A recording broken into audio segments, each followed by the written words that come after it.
بسم اللہ الرحمن الرحیم رب اشرح لی صدری ویسر لی امری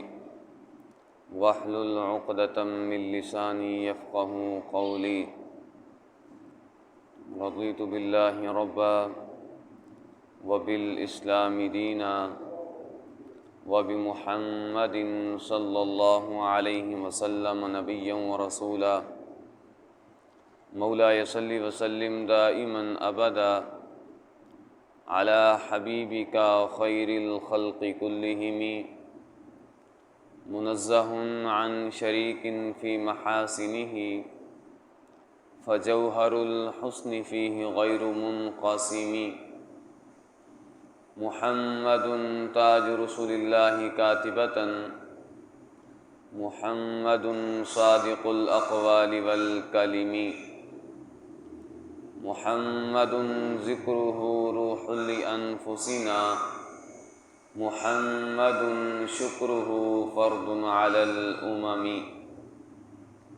رب صل وسلم دائما ابدا علی حبیبک خیر الخلق کلہم یا رب بالمصطفى بلغ مقاصدنا واغفر لنا ما مضى يا واسع الكرم قال الله تبارك وتعالى في شان حبيبه مخبرا وآمرا إن الله وملائكته يصلون على النبي يا أيها الذين آمنوا صلوا عليه وسلموا تسليما اللهم صل على سيدنا وأصحاب سيدنا ومولانا محمد وبارك وسلم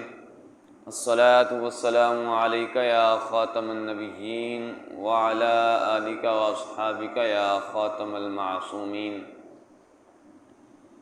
اللہ جل جلالہ وعم نوالہ وعظم شانہ وجل ذکرہ وعز اسمہ کی حمد و ثنا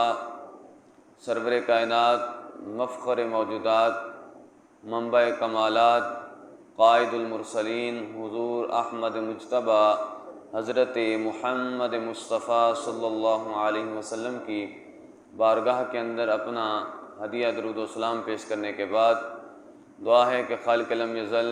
ہماری اس حاضری کو اپنی بارگاہ کے اندر قبول و منظور فرمائے۔ رب ذوالجلال کے فضل سے جمعۃ المبارک کے اس مقدس لمحہ میں ایک دفعہ پھر ہمیں حضور علیہ السلام کی تشریف آوری کے حوالہ سے حضور علیہ السلام کے کمالات کے حوالہ سے گفتگو کرنے کی سعادت حاصل ہو رہی ہے۔ رب ذوالجلال سے دعا ہے کہ محبوب دو عالم صلی اللہ علیہ وسلم کے کمالات کے صدقے سے محبوب دو عالم صلی اللہ علیہ وسلم کی رفعت کے صدقے سے آپ کے کمالات کے صدقے سے ہم سب کے صغیرہ اور کبیرہ گناہوں کو معاف فرمائے۔ رب ذوالجلال ہم سب کے مرحومین کے درجات کو بلند فرمائے اور رب ذوالجلال ہم سب کو دین کا فہم عطا فرمائے۔ حضرات محترم، محبوب دو عالم صلی اللہ علیہ وسلم کی جتنی شان بیان کی جائے بہت کم ہے۔ ہمارے اندر اتنی طاقت نہیں کہ ہم اتنی شان بیان کر سکیں۔ بہرحال ہم ان شانوں میں سے کچھ شانیں جتنی ہماری طاقت ہے بیان کرنے کی سننے کی وہ اکثر بیان کرتے رہتے ہیں۔ تو جس طرح سابقہ جمعہ حضور علیہ السلام کے ایک کمال پر اور حضور علیہ السلام کی ایک شان پر ہم نے گفتگو کی تھی،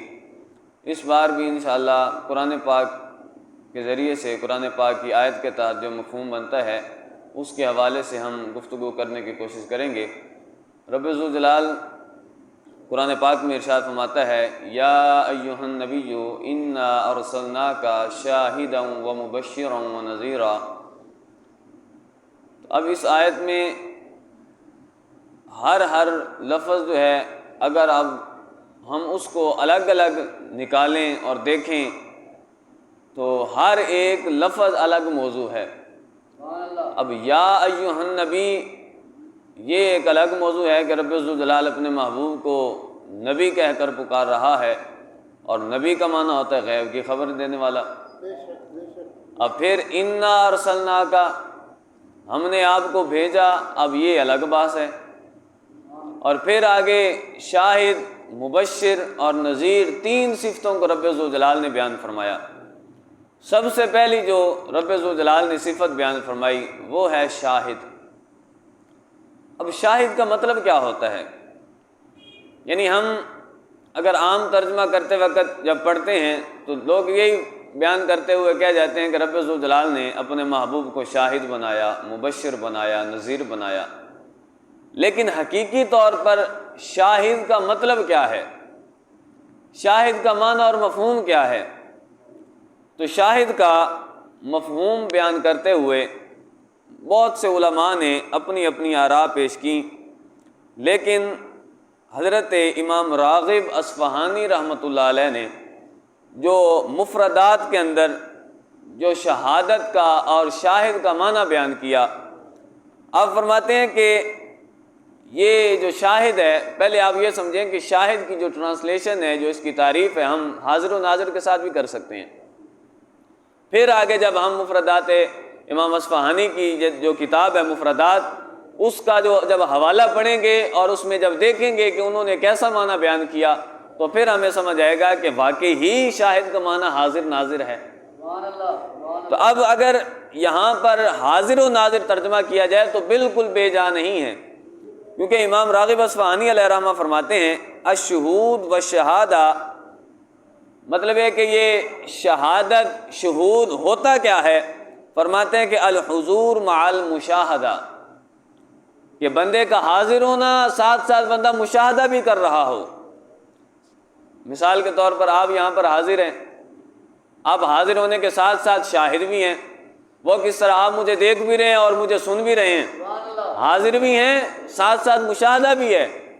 تو یہ ہے شاہد کا مطلب۔ تو فرماتے ہیں کہ الحضور مع المشاہدہ اما بالبصر و اما بالبصیر، کہ یہ حاضر ہونا مشاہدہ کے ساتھ یا تو پھر یہ آنکھوں کے ساتھ ہوتا ہے،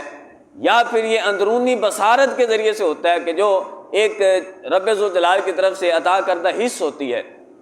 جس کے ذریعے سے بندہ بہت سی چیزوں کو دیکھ سکتا ہے۔ تو یہ ہے رب ذوالجلال کے فرمانے کا مطلب۔ رب ذوالجلال نے ارشاد فرمایا کہ اے نبی، ہم نے آپ کو شاہد بنا کر بھیجا۔ اب شاہد کا مطلب الحضور مع المشاہدہ، کہ اس کا حاضر بھی ہونا ساتھ ساتھ مشاہدہ بھی کرنا۔ اب اس کے بعد قرآن پاک کے ایک اور مقام پر رب ذوالجلال ارشاد فرماتا ہے فَكَيْفَ إِذَا جِئْنَا مِن كُلِّ أُمَّةٍ بِشَهِيدٍ وَجِئْنَا بِكَ عَلَىٰ هَٰؤُلَاءِ شَهِيدًا، کہ اے محبوب وہ دن کیسا ہوگا کہ جس دن ہم ہر قوم پر ایک شاہد لائیں گے۔ من کل امت بشہید، تو شہید شاہد یہ ایک ہی مفہوم ہے۔ رب ذوالجلال فرماتا ہے کہ ہر امت کا ایک گواہ ہوگا۔ وجئنا بک علی ہؤلاء شہیدا، اور اے محبوب ہم آپ کو ان تمام پر گواہ بنا کر پیش کریں گے۔ اب سب سے پہلے ہر امت کا جو شاہد ہے وہ اس کا نبی ہے، یعنی نبی علیہ السلام، جتنے بھی انبیاء کرام علیہ السلام آئے، اگر قیامت والے دن امت یہ کہنے لگ گئی کہ اس نے تو ہمیں معاذ اللہ، مطلب ہے کہ ہم تک دین پہنچایا ہی نہیں، اے رب اس نے بتایا ہی نہیں کہ اللہ تعالیٰ ایک ہے، یا جنت دوزخ بھی کچھ ہوتا ہے، یا رب ذوالجلال کی بندگی بھی کرنی ہوتی ہے، تو رب ذوالجلال صاحب فرماتا ہے کہ اس دن مکرنے کا کوئی موقع نہیں ہوگا کہ وہاں پر کوئی بندہ کھڑا ہو جائے اور کہے کہ مجھے پتہ نہیں، یہ نبی آئے تھے مجھے تو نہیں پتہ۔ فرماتے ہیں کہ ہر امت پر، ہر جو امت سابقہ امتیں ہیں، ہر امت پر ایک گواہ تھا، اور اے محبوب ہم نے ان تمام پر آپ کو گواہ بنا دیا کہ اگر قیامت والے دن کوئی امت اپنے نبی کو جھٹلائے گی بھی صحیح، تو اے محبوب آپ حاضر ہیں، آپ شاہد ہیں اس کے لیے، آپ قیامت والے دن اس کے لیے گواہی دیں گے۔ اب رب ذوالجلال کی بارگاہ اتنی بڑی بارگاہ ہے کہ جس سے بلند کوئی بارگاہ ہو ہی نہیں سکتی۔ اب دنیا کی جو عدالت ہے، دنیا کی جو کچہری ہے، جو دنیا کا نظام ہے، کوئی بھی ملک ہو تو وہاں پر کبھی بھی جو گواہ ہے اس کو مردہ تسلیم نہیں کیا جاتا۔ مثال کے طور پر اگر ایک مقدمہ چلایا جاتا ہے کسی کے قتل کا، اور وہاں پر دعویٰ یہ کیا جاتا ہے کہ اس بندے نے، مثلاً کہ زید نے عمر کو قتل کیا، اور اس میں گواہ دو لائے جاتے ہیں، مثال کے طور پر ایک کا نام بشیر ہے اور ایک کا نام نذیر ہے، سمجھ آ رہی ہے نا؟ آسان سی بات۔ تو دنیاوی مقدمے کا یہ جو اسلوب ہے، جو طریقہ ہے کہ جب رپٹ دائر ہو جاتی ہے اور ایف آئی آر کٹ جاتی ہے، اس کے بعد ایک دن عدالت کا ہوتا ہے، اور جب عدالت لگتی ہے، اب جب جج پوچھے گا مدعی سے کہ تو نے دعویٰ کیا تھا کہ زید نے عمر کو قتل کیا، اور تو کہتا ہے کہ میرے پاس گواہ بھی ہیں، اور گواہ کون ہے؟ ایک کا نام بشیر ہے اور ایک کا نام نذیر ہے، اور جب جج تقاضا کرے، مطالبہ کرے کہ میرے پاس گواہ لاؤ تاکہ میں ان کی گواہی سنوں، تو اب جو گواہ لانے والا ہے وہ ایک بندے کو تو لے آتا ہے سامنے، لیکن دوسرا بندہ نہیں لاتا۔ مثال کے طور پر بشیر کو تو سامنے کرتا ہے، اور جج پوچھتا ہے ہاں بھئی اس نے قتل کیا تھا، اور وہ کہتا ہاں کیا تھا۔ اب جج کہتا ہے کہ دوسرا گواہ کہاں ہے؟ وہ کہتا ہے کہ وہ تو مر چکا ہے۔ جب اس کی ڈیتھ جو تاریخ ہے، مرنے کی جو تاریخ ہے وہ دیکھی جاتی ہے، تو قتل اگر پرسوں ہوا ہے تو اس کے مرنے کی تاریخ تو 2 سال پہلے ہے۔ سمجھ آ رہی؟ اگر ایک گواہ دنیا کی عدالت میں، یہاں پر یا کسی اور ملک میں اگر گواہ بنا کر لایا جائے، اور گواہ آج یعنی کل کے دن کا ہو، یعنی گواہی اس نے کل کے دن کی دینی ہو، لیکن اس کی وفات جو ہے وہ تو 3 سال پہلے ہو چکی ہو، تو دنیاوی عدالت بھی نہیں مانتی اس کو۔ اور اگر جو مدعی ہے، جو دعویٰ کرنے والا ہے، وہ جب کہتا ہے، دعویٰ کرتا ہے، رپٹ دکھاتا ہے یا ایف آئی آر کٹواتا ہے اور کہتا ہے کہ میرے پاس 2 گواہ ہیں، اور اگر وہاں پر وقت پر جج کے سامنے دوسرے گواہ کو پیش نہیں کرتا، تو وہ مجرم کہلاتا ہے کہ تم نے ہم سے جھوٹ بولا۔ تو سوچو تو صحیح کہ دنیا کی عدالت ہو، کسی بھی ملک کی ہو، وہ مسلمانوں کی عدالت ہو یا کفار کی عدالت ہو، یہود و ہنود کی عدالت ہو، اگر وہاں پر ایک جو گواہ ہے اس کو مردہ تسلیم نہیں کیا جا سکتا، مردہ بندہ آ کر گواہی نہیں دے سکتا، تو وہ تو بارگاہ رب ذوالجلال کی بارگاہ ہے، وہ عدالت تو رب ذوالجلال کی عدالت ہے۔ تو جب رب ذوالجلال نے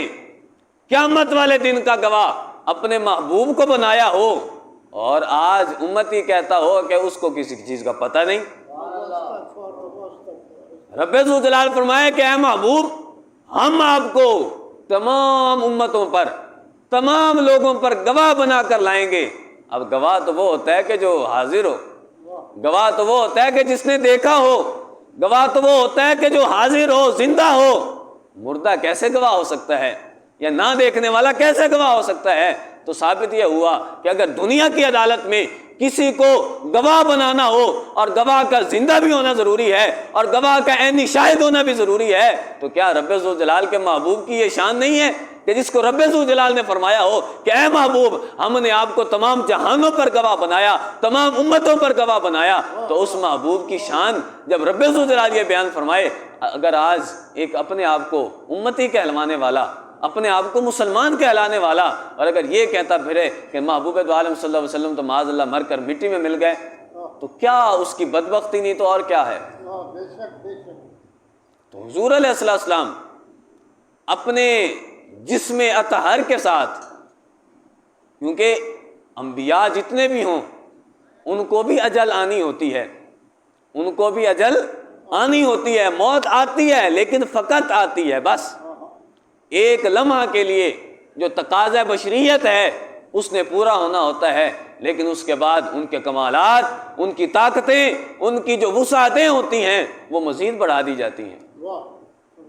لہذا حاضر ہونے کا مطلب یہ ہے، ناظر ہونے کا مطلب یہ ہے کہ رب ذوالجلال کے محبوب جہاں پر چاہیں،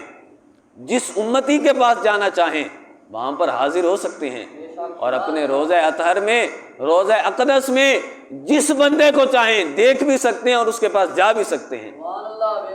تو یہ عقیدہ حاضر و ناظر، تو یہ کہیں بھی ہم نے کسی اور سے نہیں لیا، بلکہ قرآن پاک کا جو مفہوم ہے، کیونکہ قرآن پاک ایک واحد کتاب ہے کہ جس کا لفظ ایک ہوتا ہے لیکن اس کے جب مفاہیم کھولے جاتے ہیں تو پورا سمندر جو ہے کوزے کے اندر بند نظر آتا ہے۔ تو لفظ شاہد رب ذوالجلال نے فرمایا، اور اسی طرح کئی مقامات پر رب ذوالجلال شاہ فرماتا ہے کہ اے محبوب ہم نے آپ کو شاہد بنایا، اے نبی۔ اب نبی کا معنی غیب کی خبریں بتانے والے، تو کتنے مقامات رب ذوالجلال اپنے محبوب کی شان بیان فرماتا ہے، اور یہ پڑھنے والے پڑھ تو لیتے ہیں لیکن پڑھنے والی آنکھ نہیں ہوتی ان کے پاس۔ اگر پڑھنا ہو تو پڑھنے کے لیے محبت رسول ضروری ہے، حضور علیہ السلام سے عشق ضروری ہے، اور اگر ہم بغیر عشق کے حضور علیہ السلام کی محبت کے بغیر قرآن پاک کو پڑھیں گے تو قرآن پاک کی ہرگز سمجھ نہیں آئے گی۔ اب اس کے بعد قرآن پاک میں رب ذوالجلال ایک اور مقام پر ارشاد فرماتا ہے وَكَذَلِكَ نُرِي إِبْرَاهِيمَ مَلَكُوتَ السَّمَاوَاتِ وَالْأَرْضِ، اور اسی طرح ہم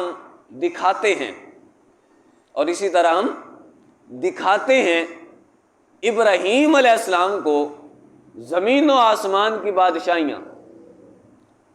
یعنی رب ذوالجلال فرماتا ہے کہ ہم نے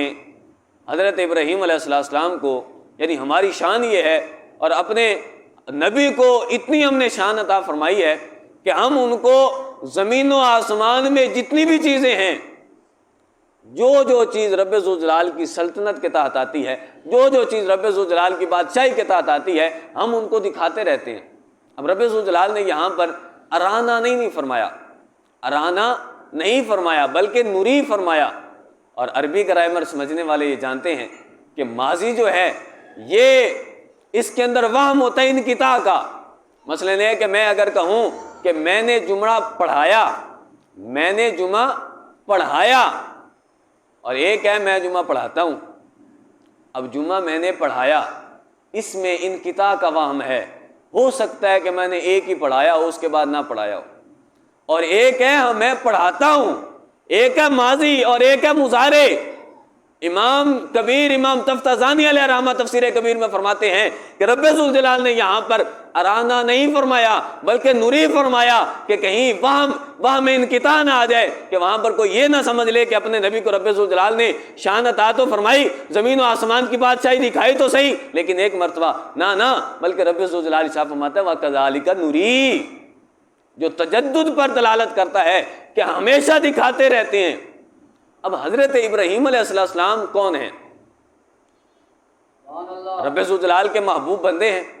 رب ذوالجلال کے نبی ہیں، رب ذوالجلال کے رسول ہیں۔ اب وہاں پر انہوں نے سوال کیا، امام تفتازانی علیہ رحمہ نے فرماتے ہیں کہ رب ذوالجلال نے یہاں پر ارشاد فرمایا کہ اور اسی طرح کذالک، اور اسی طرح ہم دکھاتے ہیں۔ تو پوچھا کہ یہ وہ ہے کون کہ کس کی طرح دکھانا بتایا جا رہا ہے؟ حضرت ابراہیم علیہ السلام کو تو بتاتے ہیں لیکن کس کی طرح بتاتے ہیں؟ تو فرماتے ہیں کہ وہ ذات جو منبع انوار ہے، جس کے بارے میں امام بصیری علیہ رحمہ فرماتے ہیں وَكُلُّ آئٍ إِلَى الرُّسُلِ الْكِرَامِ بِهَا فَإِنَّمَا اتصلت مِن نُورِهِ بِهَمِي۔ فرماتے ہیں کہ جتنے انبیاء ہیں، جتنی ان کے پاس شانیں تھیں، جتنے کمالات تھے، سارے کے سارے کمالات، ساری شانیں فَإِنَّمَا اتصلت مِن نُورِهِ بِهَمِي، ساری شانیں تو انہوں نے حضور علیہ السلام کے صدقے پائیں۔ اور پھر فرماتے ہیں فَإِنَّهُ شَمْسُ فَضْلٍ هُمْ كَوَاكِبُهَا يُظْهِرْنَ أَنْوَارَهَا لِلنَّاسِ بِهَمِي۔ فرماتے ہیں کیا کہ حضور علیہ السلام فضل کا ایک سورج ہے چمکتا ہوا، اور جتنے انبیاء ہیں وہ ستارے ہیں۔ فَإِنَّهُ شَمْسُ فَضْلٍ ہم کواکبها، فرماتے ہیں کہ جتنے انبیاء ہیں سارے کے سارے ستارے ہیں، اور حضور علیہ السلام کی ذات جو ہے وہ ایک سورج کی مانند ہے۔ اور پھر ستاروں کا کام کیا ہوتا ہے؟ یظہرن انوارہا للناس، یظہرن انوارہا للناس، کہ ستاروں کا کام یہ ہوتا ہے کہ وہ سورج کی روشنی لے کر لوگوں کے لیے بکھیرتے ہیں۔ تو فرماتے ہیں کہ جتنے انبیاء آئے، سارے نبیوں نے جتنے کمالات دکھائے، جتنے معجزات دکھائے، اور جتنی ان کی شانیں تھیں، جتنی عزتیں تھیں، ساری کی ساری محبوب دو عالم صلی اللہ علیہ وسلم کے صدقے تھی۔ اور پھر فرماتے ہیں کہ پھر ایک اور مثال وَإِنَّمَا مَثَّلُوا صِفَاتَكَ لِلنَّاسِ كَمَا مَثَّلَ النُّجُومَ الْمَاءِ، اور فرماتے ہیں کہ پھر دوسرے قصیدے کے اندر فرماتے ہیں کہ پھر کیا ہوا، حضور علیہ السلام کی آمد سے پہلے جتنے انبیاء آئے سب ستاروں کی مانند تھے، اور پھر جو انہوں نے معجزات دکھائے، جو انہوں نے کمالات دکھائے، ان کی مثال کیا ہے؟ فرماتے ہیں کہ انما مثلوا صفاتک للناس، انہوں نے اپنی صفات جو تھی وہ لوگوں کے لیے دکھائیں اے محبوب آپ کی، کما مثل النجوم الماء، فرماتے ہیں کہ جس طرح آسمان پر ستارے چمک رہے ہوتے ہیں اور ان کا عکس دکھاتا ہے پانی، اوپر ستارے چمک رہے ہوتے ہیں اور نیچے پانی ہوتا ہے، فرماتے ہیں کہ جس طرح پانی ستاروں کا عکس دکھاتا ہے، اے محبوب آپ کی صفات، آپ کے کمالات، آپ کے معجزات، آپ کی رفعتیں، آپ کی شانیں اتنی زیادہ ہیں کہ پہلے جتنے انبیاء آئے انہوں نے صرف اور صرف عکس دکھایا، اور اے محبوب آپ ہیں وہ اصل۔ تو یہ شان ہے حضور علیہ السلام کی۔ تو جب سوچئے رب ذوالجلال، یعنی رب ذوالجلال کی بارگاہ میں باقی جو انبیاء ہیں ان کی مثال ہے ستاروں کی مانند، اور حضور علیہ السلام کی مثال ہے سورج۔ تو جب ستاروں کی یہ شان ہو کہ رب ذوالجلال ان کو آسمان و زمین کی ہر چیز دکھاتا ہو، رب ذوالجلال ایک مرتبہ نہ دکھاتا ہو بلکہ ہر وقت دکھاتا ہو، تو پھر اس سورج کا عالم کیا ہوگا؟ تو یقیناً سمجھنا چاہیے۔ اور حضور علیہ السلام کا ایک اور فرمان، حضور علیہ السلام نے ارشاد فرمایا کہ میرے لیے دنیا کو اٹھا دیا گیا، میرے لیے دنیا کو اٹھا دیا گیا، اور میں اس کی طرف ایسے دیکھتا ہوں جس طرح اپنی ہتھیلی کی طرف دیکھتا ہوں۔ تو یہ محبوب دو عالم صلی اللہ علیہ وسلم کی شان ہے۔ رب ذوالجلال نے اپنے محبوب کو وہ شانیں عطا فرمائیں، وہ رفعتیں عطا فرمائیں اور وہ بلندیاں عطا فرمائیں کہ جن کا کوئی بندہ انکار نہیں کر سکتا، اور اگر کوئی انکار کرتا ہے تو ہمیں سمجھ جانا چاہیے کہ یقینی طور پر اس کے دل میں جو دھڑکنے والا دل ہے وہ کسی عاشق رسول کا نہیں ہو سکتا،